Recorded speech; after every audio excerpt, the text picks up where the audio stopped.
કેમ છો? ચાલો મિત્રો, આજે આપણે તમારા ધોરણ 7 ના ગુજરાતી વિષયની સ્વાધ્યાય પોથીની અંદર ચેપ્ટર નંબર 2 આજની ઘડી રળિયામણી. મિત્રો, આ એક ભક્તિ ગીત છે, બરાબર? આપણે સૌપ્રથમ જે લેક્ચર હતો એમાં આપણે કાવ્યની પંક્તિનો ભાવાર્થ સમજ્યા હતા. ત્યાર પછીના લેક્ચરની અંદર મિત્રો આપણે સ્વાધ્યાય પોથીના પ્રશ્ન નંબર 1 અને પ્રશ્ન નંબર 2 ની ચર્ચા કરી હતી, બરાબર? આજે મિત્રો આપણે સ્વાધ્યાય પોથીની અંદર પ્રશ્ન નંબર 3 સમજીશું અને પછી હું સમજાવી દઉં બોર્ડ ઉપર, પછી તમારે સ્વાધ્યાય પોથીમાં પૂરવાનું છે. ઓકે મિત્રો? તો ચાલો તમારા ગુજરાતી વિષયની સ્વાધ્યાય પોથીની અંદર પાના નંબર છે 11, પાના નંબર 11 ઉપર પ્રશ્ન નંબર 3 જુઓ. ગુજરાતી વિષયની તમારી સ્વાધ્યાય પોથી, એની અંદર પ્રકરણ 2 આજની ઘડી રળિયામણી, જેનો સાહિત્ય પ્રકાર છે ભક્તિ ગીત અને કવિ છે નરસિંહ મહેતા, બરાબર? એમાં પાના નંબર છે 11 ઉપર પ્રશ્ન નંબર 3, નીચેની કાવ્ય પંક્તિઓ પૂર્ણ કરો. મિત્રો, તમારી પરીક્ષામાં પણ કાવ્ય પંક્તિ પૂર્ણ કરવાનો પ્રશ્ન આવે છે, બરાબર? શરૂઆતના 1-2 શબ્દ આપ્યા હોય અને કાવ્ય પંક્તિ પૂર્ણ થતી હોય એના 1-2 શબ્દો આપ્યા હોય અને વચ્ચેની જે 3-4 લીટીની ઘટ હોય એ તમારે પૂરવાની હોય છે અને એના તમને 2 માર્ક્સ મળે છે, બરાબર મિત્રો? આવા કાવ્ય પંક્તિ પૂર્ણ કરવાના પ્રશ્નો અત્યારથી તમારે આવતા હતા અને આગળ પણ આવશે. પણ અહીં તમે જુઓ, અહીંયા કાવ્ય પંક્તિમાં શરૂઆતના 1-2 શબ્દો અને નીચેના 1-2 શબ્દો નથી આપ્યા. શરૂઆતની આખી 2 લીટી આપી છે અને કાવ્ય પંક્તિ પૂર્ણ થાય ત્યારે એકદમ નીચેની 2 લીટી આપી છે, બરાબર? અને વચ્ચેની 2 લીટી છે એ તમારે પૂરવાની છે. જો તમે જોઈ શકો છો, તમારા પ્રશ્નમાં પણ તમે જોઈ શકો છો. જુઓ પ્રશ્ન 3 શું કીધું છે? સખી આજની ઘડી રળિયામણી, મારો વહાલોજી આવ્યાની વધામણી, જીરે સખી, પછી ડોટ ડોટ ડોટ, પછી પાછી 2 લીટી ખાલી છે, બરાબર? એ જે ખાલી 2 લીટી છે એ આપણે પૂરવાની છે. અને પછી જુઓ પાછા નીચે શું કીધું છે? તરિયા તોરણ બારે બંધાવીએ, મોતીડે ચોક પુરાવીએ સખી, પછી પાછી નીચે 2 લીટી ખાલી આપી છે. એટલે તુટક તુટક આ કવિતા આપી છે, બરાબર? શરૂઆતમાં 2 લીટી આપી છે, પછી પાછી 2 લીટી આપણે પૂરવાની છે, પછી પાછી 2 લીટી કાવ્ય પંક્તિની આપેલી છે અને પછી પાછા જે 2 લીટીના ખાના ખાલી આપ્યા છે એમાં આપણે કાવ્ય પૂરવાનું છે.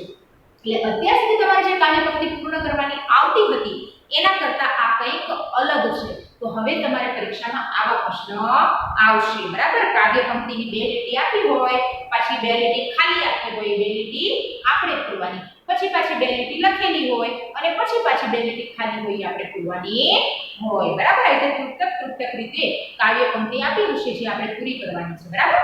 અહીંયા જો મેં કાવ્ય પંક્તિ પૂર્ણ કરી છે અને તમને સમજાય એટલા માટે જ્યાં મેં કાવ્ય પંક્તિ પૂર્ણ કરી છે ને એની નીચે જો મેં આવી રીતે લીટી દોરેલી છે. ઓકે મિત્રો? તો જોઈએ આપણે કાવ્ય પંક્તિ. સખી આજની ઘડી રળિયામણી, મારા વહાલોજી આવ્યાની વધામણી, જીરે સખી આજની ઘડી રળિયામણી. મિત્રો, આટલો પ્રશ્ન જે છે આટલો આ તો આપણી સ્વાધ્યાય પોથીમાં આપેલું છે. ત્યાર પછી જે 2 લાઈન ખાલી આપી છે એ 2 લાઈન જો મેં પૂરી છે. સખી આલા લીલા વાસ વઢાવીએ, મારા વહાલાજીના મંડપ રચાવીએ, જીરે સખી આજની ઘડી રળિયામણી. આ 2 લીટી મેં પૂરી છે. પછી પાછી 2 લીટી આપેલી છે સ્વાધ્યાય પોથીમાં. જુઓ, તરિયા તોરણ બારે બંધાવીએ, મોતીડે ચોક પુરાવીએ, જીરે સખી, પછી ડોટ ડોટ ડોટ, એનો મતલબ થાય સખી આજની ઘડી રળિયામણી. પછી પાછી જે 2 લાઈન ખાલી છે એ મેં પૂરી છે. જુઓ, ગંગા જમનાના નીર મંગાવીએ, મારા વહાલાજીના ચરણ પખાડીએ, જીરે સખી આજની ઘડી રળિયામણી. સમજાઈ ગયું મિત્રો? અત્યાર સુધી તમારે જે કાવ્ય પંક્તિ પૂર્ણ કરવાની આવતી હતી એના કરતા આ જુદું છે. અત્યાર સુધીની કાવ્ય પંક્તિ નાની આવતી હતી, બરાબર? શરૂઆતના 2 શબ્દો હોય અને કાવ્ય પંક્તિ પૂર્ણ થાય એના 2 શબ્દો હોય અને વચ્ચેનું તમારે પૂરવાનું હોય. જ્યારે અહીંયા શું છે? શરૂઆતની 2 લીટી છે, પાછી વચ્ચેની 2 લીટી તમારા માટે ખાલી રાખી છે, ત્યાર પછી આવતી પાછી 2 લીટી પૂરેલી છે અને પછી પાછી તમારે પૂરવા માટે 2 લીટી ખાલી આપી છે. તો આવો સવાલ જ્યારે પૂછાવાનો હોય ત્યારે મિત્રો આપણે કાવ્ય પંક્તિ એટલે આખું કાવ્ય સરસ રીતે પાકું કરવું પડે, કારણ કે 2 લીટી આપેલી હોય લખેલી, પાછી 2 લીટી ખાલી હોય આપણે પૂરવાની હોય, પાછી 2 લીટી લખેલી હોય, પાછી 2 લીટી બાકી હોય આપણે પૂરવાની હોય. એટલે કાવ્ય ખૂબ સારી રીતે અને ખૂબ જીવંતતાથી પાકું કરવું પડે, બરાબર? ચાલો, સખી આજની ઘડી રળિયામણી મારા વાહુજી આવ્યાની વધામણી જીરે સખી. પછી આ બે લાઈન મેં કીધી છે. સખી આલા લીલા વાસ વધાવીએ મારા વાહલાજીના મંડપ રચાવીએ સખી આજની ઘડી રળિયામણી. પછી પાછી બે રીતે આપેલી છે જુઓ. તરિયા તોરણ બારે બંધાવીએ મોતીડે ચોક પુરાવીએ જીરે સખી. પછી પાછી બે રીતે મેં કીધી છે. ગંગા જમનાના નીર મંગાવીએ મારા વાહલાજીના ચરણ પખાળીએ જીરે સખી આજની ઘડી રળિયામણી. ઓકે, તો સમજાઈ ગયું મિત્રો? આ હતો પ્રશ્ન 3 એનો અ વિભાગ, કાવ્ય પંક્તિ પૂર્ણ કરો. ઓકે, હવે જુઓ મિત્રો, બ વિભાગ પણ સમજવા જેવું છે. વિભાગ બ માં શું કીધું છે? કાવ્ય પંક્તિ આખી આપી છે, પણ કાવ્ય પંક્તિ જે આખી આપી છે ને મિત્રો, એમાં શબ્દો આગા પાછા કરી નાખ્યા છે. બરાબર? શરૂઆતમાં આવતો શબ્દ વચ્ચે મૂકી દીધો, વચ્ચે આવતો શબ્દ છેલ્લે મૂકી દીધો અને છેલ્લે આવતો શબ્દ પહેલા મૂકી દીધો. બરાબર? કાવ્ય પંક્તિ આખી આપેલી જ છે, પણ આડા અવળા ક્રમ થઈ ગયા છે. તો આપણે આડા અવળા ક્રમ થઈ ગયેલા હોય અથવા તો શબ્દ આગળ પાછળ થઈ ગયા હોય, આપણે ધ્યાનથી કવિતા વાંચવાની અને પછી કવિતાના સાચા શબ્દો જે હોય એ રીતે આપણે પંક્તિ લખવાની. ટૂંકમાં કાવ્ય પંક્તિ આડી અવળી, શબ્દ આડા અવળા, પહેલી લીટી કદાચ બીજી થઈ ગઈ હોય, બીજી લીટી ત્રીજી થઈ ગઈ હોય, ત્રીજી લીટી પહેલી થઈ ગઈ હોય, ગમે તે થયું હોય, આડા અવળી પંક્તિને આપણે સરસ રીતે ક્રમમાં સારી રીતે સાચી જે કવિતા જે પુસ્તકમાં કાવ્ય આપ્યું છે એ પ્રમાણે આપણે અહીં કાવ્ય પંક્તિ વ્યવસ્થિત રીતે લખવાની છે. તો આ પણ ક્યારે આવશ્યક તમને ક્યારે શક્ય બનશે?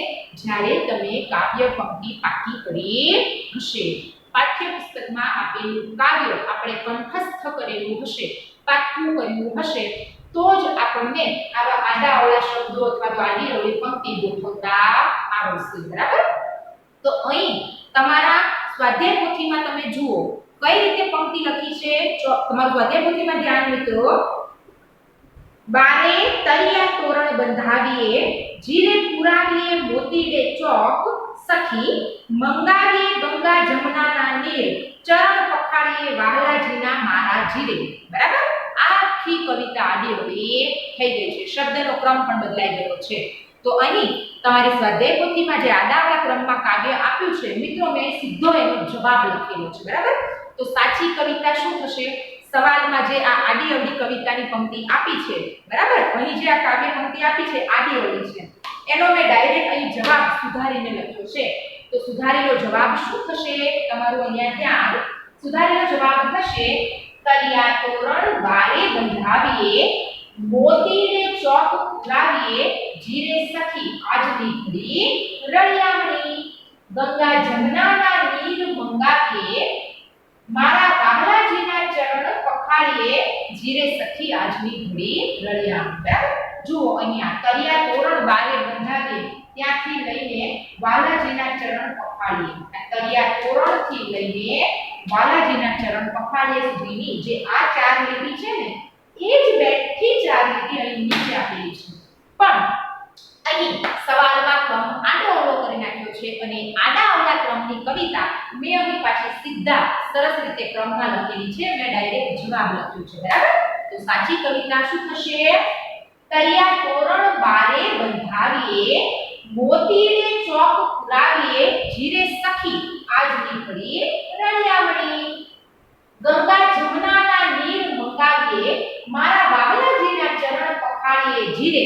આ સખી પછી ડોટ ડોટ ડોટ આપ્યું ને મિત્રો, એનો મતલબ કે સખી આજની ઘડી રળિયામણી.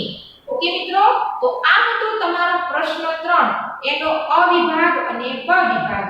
અ વિભાગની અંદર કાવ્ય પંક્તિ પૂર્ણ કરવાની હતી, જ્યારે બ વિભાગની અંદર આડી અવળી આપેલી કાવ્ય પંક્તિ તમારે સુવ્યવસ્થિત ક્રમમાં લખવાની હતી. બરાબર?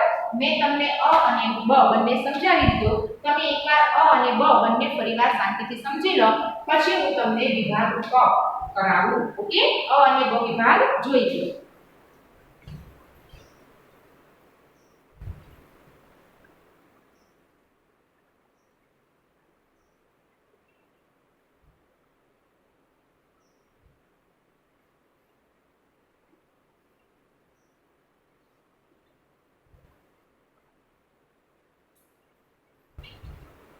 ચાલો મિત્રો, હવે આપણે ક વિભાગ કરીએ. પંક્તિ બરાબર પ્રશ્ન 3 એનો ક વિભાગ હવે ક વિભાગમાં શું કીધું છે મિત્રો ઉદાહરણ મુજબ કૌંસમાંના શબ્દો નો પંક્તિ પ્રયોગ અને વાક્ય પ્રયોગ કરો બરાબર જો અહીંયા કૌંસ લખેલો છે સખી વાસ મોતીડે નીર મંગળ અને સોહાગણ 1 2 3 4 5 અને 6 શબ્દો આપેલા છે આ 6 શબ્દોનો પંક્તિ પ્રયોગ એટલે કે કાવ્ય પંક્તિમાં આ શબ્દ ક્યાં વપરાયા છે એ કાવ્ય પંક્તિની લીટી આપણે લખવાની છે અને વાક્ય પ્રયોગ એટલે આપણે આ શબ્દનો ઉપયોગ થઈ જાય તેવા વાક્યો પણ બનાવવાના છે બરાબર પંક્તિ પ્રયોગ અને વાક્ય પ્રયોગ પંક્તિ પ્રયોગ એટલે કાવ્યની પંક્તિમાં આ શબ્દ ક્યાં આવેલો છે એ પંક્તિ આપણે લખવાની એને કહેવાય પંક્તિ પ્રયોગ અને વાક્ય પ્રયોગ એટલે આપણે આ શબ્દોનો ઉપયોગ કરીને વાક્ય બનાવવાનું છે બરાબર તો જુઓ મિત્રો પંક્તિ પ્રયોગ અને વાક્ય પ્રયોગ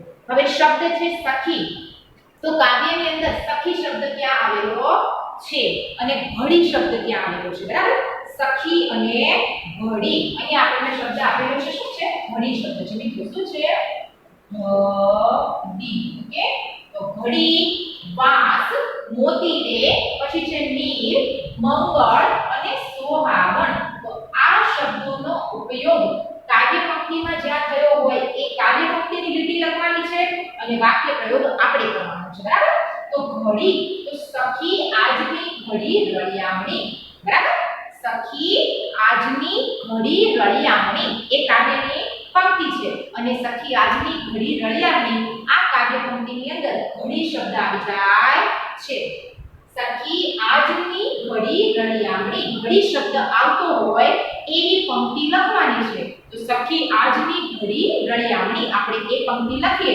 એટલે ઘડી શબ્દ આવી જાય છે ઘડી શબ્દ નીચે કરવાની અંડરલાઈન એટલે તરત આપણને ખબર પડે કે આપણે ઘડી શબ્દ અહીં આવી જાય છે બરાબર હવે ઘડી શબ્દનો વાક્યમાં પ્રયોગ કરો બે ઘડીમાં હું પહોંચું છું બે ઘડીમાં હું પહોંચું છું થઈ ગયું વાક્ય પ્રયોગ અહીં પણ ઘડી નીચે લીધી એટલે ખબર પડે કે આપણે આ શબ્દનો વાક્ય પ્રયોગ કર્યો છે ત્યાર પછી છે વાંસ હવે કાવ્ય પંક્તિમાં વાંસ શબ્દ ક્યાં આવે છે આલા લીલા વાંસ વઢાવીએ એટલે કાવ્ય પંક્તિ આલા લીલા વાંસ વઢાવીએ આ છે કાવ્ય પંક્તિ વાંસ નીચે કરવાની લીટી ઓકે એટલે આ થઈ ગયો આપણો પંક્તિ પ્રયોગ હવે વાંસ શબ્દનું વાક્ય બનાવો તો શું બનશે વાંસમાંથી ટોપલા અને સાગરી બને છે અહીં પણ વાંસ નીચે કરવાની અંડરલાઈન ઓકે ત્યાર પછી છે મોતીડે હવે મોતીડે શબ્દની કાવ્ય પંક્તિ કઈ આવશે મોતીડે ચોક પુરાવીએ જીરે બરાબર મોતીડે ચોક પુરાવીએ જીરે આ કાવ્ય પંક્તિ છે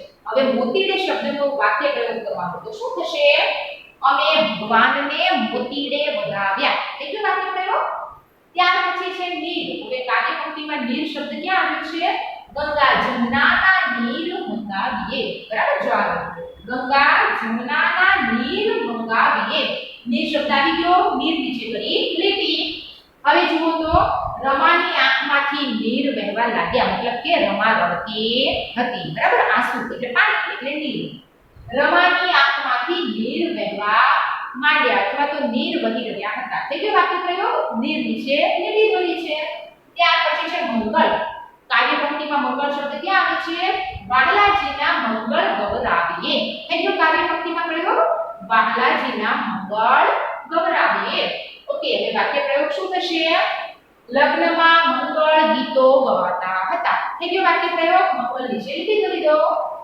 હવે છે સોહાગણ પૂરો પૂરો સોહાગણ સાથિયા કાવ્ય પંક્તિ થઈ ગઈ પૂરો પૂરો સોહાગણ સાથિયા કાવ્ય પંક્તિ થઈ ગઈ એનો વાક્યમાં પ્રયોગ શું થશે સોહાગણ સ્ત્રીઓ જયા પાર્વતીનું વ્રત કરે છે સોહાગણ નીચે લીધો લીટી સોહાગણ સ્ત્રીઓ જયા પાર્વતીનું વ્રત કરે છે સોહાગણ શબ્દની નીચે લીટી દોરી દીધી સમજાઈ ગયું વાક્ય પ્રયોગ અને પંક્તિ પ્રયોગ ઓકે હવે છે પ્રશ્ન 4 નીચેની જોડણી સુધારો જોડણી આપણે સુધારવાની છે પહેલું છે રળિયામણું તો મિત્રો આ રળિયામણું શબ્દ ખોટો છે કારણ કે અહીં અળી દીર્ઘઈ આપેલું છે રળિયામણું એમાં અળી નળનો અળ છે એ અળ દીર્ઘઈ નહીં આવે પણ રસ્વઈ આવશે શું આવશે દીર્ઘઈ નહીં આવે રસ્વઈ આવશે એટલે સુધારેલું થઈ જશે રળિયામણું અળી દીર્ઘઈના બદલે રસ્વઈ કરી નાખવાની છે રળિયામણું ખોટો અળી લખેલો છે દીર્ઘ અળી નહીં આવે રસ્વ અળી આવશે